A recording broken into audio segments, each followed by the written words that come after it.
les gens viennent me voir en disant, alors déjà tous les Français viennent me voir, parce qu'il y a peu de Français dans la salle, et bizarrement, on sait que je suis Français, que je fais du conseil pour les entrepreneurs, et on vient me voir. Pourquoi? Parce que j'utilise à fond ce qu'on appelle le réseau faible.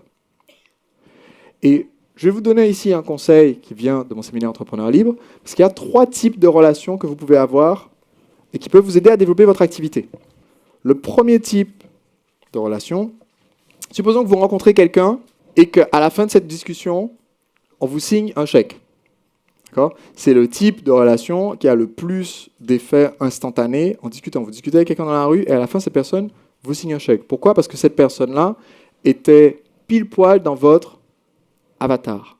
C'était un prospect ou un client potentiel. Alors, pour pouvoir capitaliser là-dessus, il faut que dans cette conversation avec cet inconnu que vous venez de rencontrer dans la rue, vous puissiez savoir, détecter tout de suite si cette personne est un client potentiel. Dans mon activité de cours de danse latine,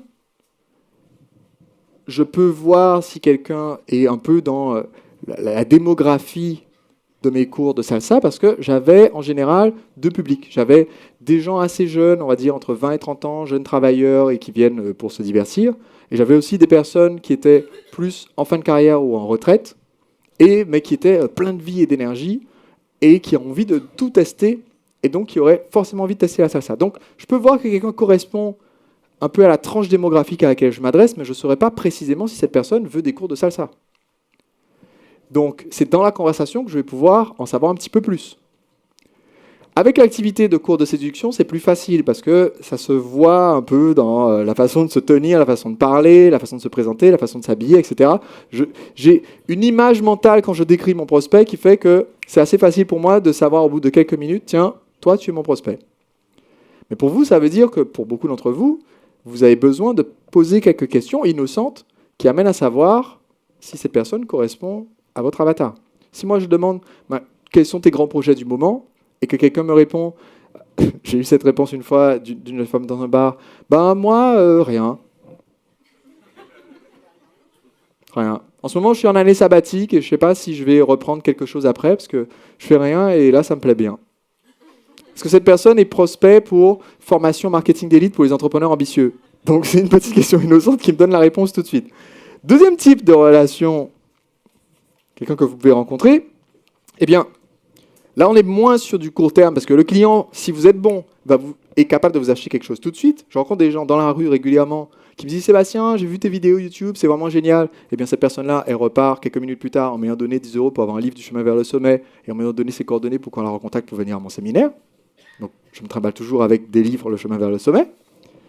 Maintenant, qu'est-ce qui peut avoir beaucoup plus de pouvoir sur le moyen terme que de tomber sur un client potentiel? C'est de trouver qui? Un apporteur d'affaires. Un apporteur d'affaires, c'est quelqu'un qui n'est pas forcément lui-même dans votre cible, mais qui a le potentiel de vous ramener des clients. Parce que lui-même a son réseau, parce que lui-même a sa liste de prospects ou de clients, parce que lui-même a sa série de contacts et qu'il peut promouvoir votre produit ou votre service auprès de sa propre liste. Donc, dans une conversation, je peux aussi découvrir que cette personne n'est pas du tout un client potentiel, mais en fait dispose d'un site internet ou d'une plateforme web, ou fait des podcasts, ou que sais-je, et correspond pile poil à quelqu'un qui peut être un apporteur d'affaires potentiel. Et on fera un module spécial dans cette même formation pour parler des partenariats. Qu'est-ce que je fais une fois que je détecte que c'est un apporteur d'affaires? Parce que si vous enchaînez directement dans la conversation par « tiens, ça tombe bien, je fais un lancement dans 2 semaines, est-ce que ça te dirait de promouvoir ?» Cette personne va soudain se rendre compte qu'elle a un rendez-vous chez le dentiste et partir à ce rendez-vous chez le dentiste et vous laisser en plan. Ce n'est pas la meilleure approche. Donc, on va voir dans ce module comment est-ce qu'on fait pour continuer avec cet apporteur d'affaires. Le troisième type de contact, ce sont des personnes qui ne sont pas des clients ou des prospects, qui ne sont pas apporteurs d'affaires et qui constituent, j'ai utilisé le terme tout à l'heure, votre réseau faible. Le réseau faible, ce sont tous les gens à qui vous avez parlé à un moment donné, qui savent plus ou moins vaguement qui vous êtes. C'est votre voisine de palier, ce sont les parents des enfants qui vont dans la même école que vos enfants, ce sont vos anciens camarades de fac que vous avez encore sur Facebook, ce sont vos anciens collègues de votre travail précédent, c'est votre coach sportif, votre boulanger. Ce sont des gens avec qui vous avez un contact, qui voient vaguement qui vous êtes, mais pour certains d'entre vous, ils voient nettement qui vous êtes. Pour d'autres, ils voient très très vaguement. Je vous donne l'exemple. Avant que je comprenne ce concept, ça m'arrivait d'avoir des oncles et des tantes qui viennent me voir en disant « Tiens, tu devrais parler à un tel et tout, parce qu'il a un problème avec son ordinateur, et comme tu es dans l'Internet, l'informatique, tout ça, c'est sûrement un client potentiel. » Je suis là, ma société est sur Internet, je ne suis pas dépanneur informatique. Donc clairement, j'ai un problème de communication auprès de mon réseau faible qui fait que, visiblement, ça ne colle pas. Et aujourd'hui, vous souffrez peut-être du même problème. Si je demandais à votre voisin d'immeuble ce que vous faites, combien d'entre vous pensent que vos voisins d'immeuble savent ce que vous faites? Du bruit. D'ailleurs, c'est ton métier de faire du bruit. Donc si aujourd'hui, votre voisin d'immeuble ne sait pas ce que vous faites, le problème qui se pose, c'est que votre voisin d'immeuble a peut-être un beau-frère, un gendre, une belle-fille, lui-même un voisin à sa résidence secondaire, qui est un partenaire apporteur d'affaires potentiel gigantesque pour votre activité, mais il n'a jamais connecté A avec B. Donc il est important que votre réseau faible sache ce que vous faites pour qu'il soit en mesure soit de se rendre compte, tiens, je suis un client ou un prospect, et on dit que nul n'est prophète en son pays. C'est une phrase tirée de la Bible. Qu'est-ce que ça veut dire? Ça veut dire que même si vous êtes Jésus et que vous pouvez marcher sur l'eau, quand vous retournez là où vous êtes né à Bethléem, les gens vous regardent et disent « Toi, on t'a vu jouer dans le bac à sable.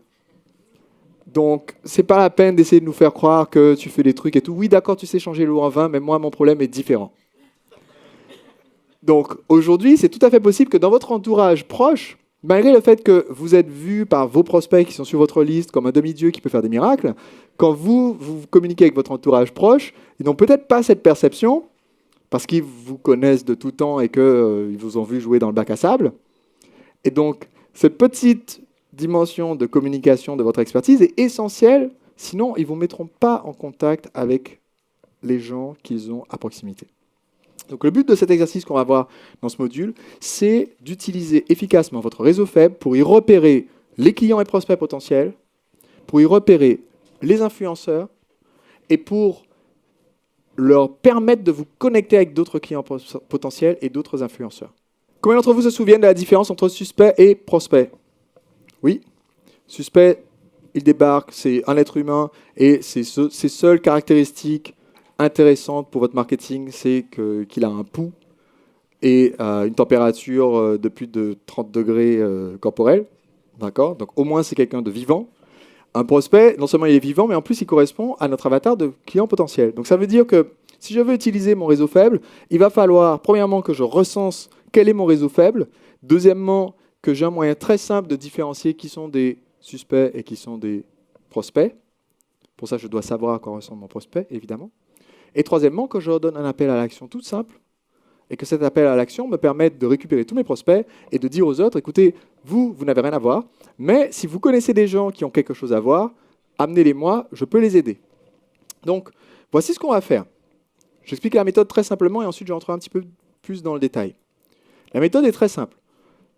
On va recenser l'ensemble de nos contacts, c'est-à-dire l'ensemble des gens qu'on peut contacter facilement et qui vont plus ou moins voir qui on est. On va contacter parmi ces personnes, si vous pouvez déjà faire un tri, vous allez le faire, entre les gens qui sont des prospects potentiels ou ceux qui ne le sont pas. Donc, je vais vous donner un exemple. Ma femme, quand elle a lancé son site pour les professeurs des écoles, on a fait le test d'utiliser cette méthode que je viens de vous donner. Je n'ai pas mentionné son site sur aucun de mes newsletters, etc. Je lui ai conseillé d'utiliser son réseau faible. Pour elle, c'est facile. Elle sait dans ses contacts qui est professeur des écoles et qui ne l'est pas. Donc, elle peut envoyer deux messages différents. Pour ceux d'entre vous qui ne savez pas qui est prospect ou qui ne l'est pas, vous allez envoyer le premier message, comme si quelqu'un était prospect, on va dire. Et si la personne répond non, ça ne m'intéresse pas ou ça ne me convient pas, vous allez lui envoyer la deuxième possibilité qui est est-ce que tu connais quelqu'un qui correspond? Donc, c'est tout simple. On est en 3 étapes. Première étape, on va recenser nos contacts, notre réseau faible. Deuxième étape, on va les contacter en leur exprimant ce qu'on apporte comme valeur pour qu'ils puissent devenir enfin des prospects et nous donner leur accord pour être inscrits sur notre liste de prospects et recontactés. Et troisième étape, on va, donc dans ce contexte, si quelqu'un n'est pas intéressé, on va lui demander de faire connaître ce que nous faisons à des personnes qui seraient intéressées. Voici l'erreur que commettent beaucoup de gens quand ils essayent d'utiliser leur réseau faible. Ce qu'ils font, c'est qu'ils lancent par exemple un site ou un blog ou une vidéo, et ils envoient un mail à l'ensemble de leur réseau faible, jusque-là c'est bien, et ils disent « tu peux me donner ton avis ?» ou bien « je lance un site ou une vidéo, va voir, dis-moi ce que tu en penses, est-ce que ça t'intéresse ?» Et donc, ils essaient de faire la publicité de leur vidéo ou de leur site ou de leur blog. La méthode que je vous conseille ici n'est pas destinée à faire la publicité de votre site, de votre vidéo ou de votre blog. La méthode a pour objectif d'obtenir l'accord de quelqu'un pour être inscrit à la newsletter. Ce qui veut dire que vous pouvez utiliser cette méthode aujourd'hui même, même si vous n'avez pas le site, pas le blog, pas le contenu, pas les vidéos. Parce que vous allez dire aux gens, je lance tel projet où je vais conseiller les gens pour faire ça. Est-ce que tu veux recevoir les infos par mail? Et quand les gens vous disent oui, vous les mettez manuellement sur votre liste de gens qui sont abonnés sur votre newsletter parce qu'ils vous ont donné l'autorisation. Tout le monde me suit? À aucun moment, j'aurais donné le lien de mon site, en fait.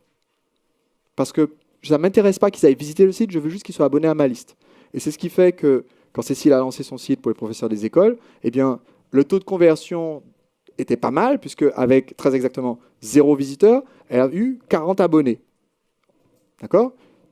Ces 40 abonnés du départ, ce sont les gens qui vont vous donner les retours, qui vont répondre à vos sondages, qui vont interagir, qui vont regarder vos vidéos, qui vont laisser des commentaires, ceux qui vont démarrer le mouvement et ensuite ramener d'autres personnes, puisqu'on parle aussi de trafic viral, d'accord, qu'on invite les gens à faire passer autour d'eux. Donc c'est pas rien. Démarrer de 0 ou de 40, c'est très différent. Et pour ceux d'entre vous qui avaient déjà une liste, 40 partenaires potentiels de plus, ça serait énorme.